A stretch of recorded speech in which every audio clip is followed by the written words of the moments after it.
Haywards Heath, extreme cake maker Michelle Wibowo will need to move heaven and earth for her next commission. The cake I'm making today is to celebrate the 45th anniversary of Lonely Planet. It's also a launch of their first ever travel atlas. So, to mark this double milestone in the travel guide's history, Head of Marketing Catherine Nelson and her PR manager Rebecca Law will be throwing not one, but two parties. It's going to be such a showstopper. Yeah. I can't wait. And they want an edible centrepiece that can be cut at both events. We wanted something that was around the theme of travel, and the idea of a globe came up quite early on. Our expectations are pretty high. I hope that Michelle can really make it look spectacular. I want the globe to look like it's floating and rotating as well. So the top part of the globe is going to be the real cake. Then the rest will be dummy. The huge rotating globe cake will tower 5 foot high and sit on top of a revolving base. Aside from building the challenging structure, her toughest jobs will be accurately replicating planet Earth in royal icing and making 2 identical vanilla cakes for the top that can be swapped for each party. The thing that makes me really nervous is I have to move this cake around when it's already assembled. If it tipped, then it's disaster. With her motorized, non-edible structure already built from polystyrene to reduce weight, Michelle can focus on the removable cake on top. The second cake for the second party will sit on this board, and once the cake's on there, they can just easily slot this in like that. Voila. With her complex structure sorted, Michelle covers it in a whopping 20 kilos of sea blue icing. Before moving on to the first of her 2 foot wide vanilla cakes, which she's filling with vanilla buttercream. I need to carve it to make sure it blends with the rest of the globe, and then I have to do it twice. It's important to get the shape right at this stage because once it's covered, there's nothing else you can do. Once carved, it's the moment of truth. Woohoo! It's a globe. Success! But with the party in just 2 days, Michelle still needs to accurately replicate the Earth's surface in icing. Michelle's 2 days into building her giant rotating globe cake. And having made her second vanilla cake for the second party, she can start replicating the Earth's continents in royal icing. The trickiest part is getting the shape right and get the proportion right with the rest of the globe. It has to be the right place. Otherwise, it wouldn't be a map. It is time-consuming. 6 hours later, with her continents in place, Michelle can start adding some depth with edible paint. I'm just building up all the colors and in layers.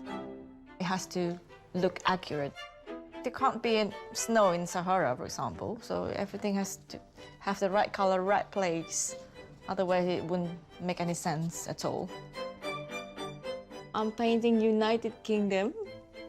Definitely has to be accurate. After another 6 painstaking hours, it's complete. And time to find out if Michelle's Earth will actually move. It works! Now for the all-important anniversary message. I made them all in sugar. It's really fragile, so I'm just going to have to stick them on carefully and make sure they are secured properly. Cake is all done. I'm so pleased with it. It's just a matter of transporting it. It's going to be fun. But before delivery, Michelle still needs to decorate her second globe-topping cake. In Haywards Heath, Michelle has finished her second cake topper and now has the tricky job of transporting the globe to the venue, so she's enlisted some help from husband Michael. Don't tilt it. Why is it tilting? But even with 2 people, the fate of her world hangs in the balance. Wrong way, wrong way. One should be here, one should be over the other way. And after one more monumental push, it's in. And it can make the 40-mile trip to the party. However, 10 minutes into the journey...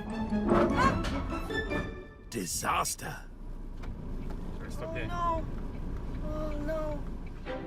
With Michelle's cake crashing down to earth, she's rushed home to get her cake first aid kit. There has been a disaster, so I have to repair it. With some of the royal icing letters damaged in the fall, Michelle works quickly to reattach them to the globe. And hits the road, getting to the venue just in time. Oh, that's so far. Fully fixed, Michelle's rotating globe cake turns smoothly on a hidden motor. She's made 2 identical vanilla cakes for the top, and it's been skillfully decorated in 20 kilos of icing to accurately reflect the planet's sea and landscape. Finished off with a fully edible anniversary message, it's time to show client Rachel. That is incredible. It's so massive. Oh my God. I could not have imagined it being this geographically accurate. I've never seen anything like that. That is absolutely amazing. Thank you. With Rachel happy, the first party gets underway. Okay, here we go. And the cake can be cut by company founder Tony Wheeler. This is a cake which looks good topographically, and it's good inside as well. I'm so happy with what Michelle created for this evening. It really blew my expectations out of the water. To have it revolving on the platform like that was incredible. And also, the taste of it is great. I could not be more happy with Michelle.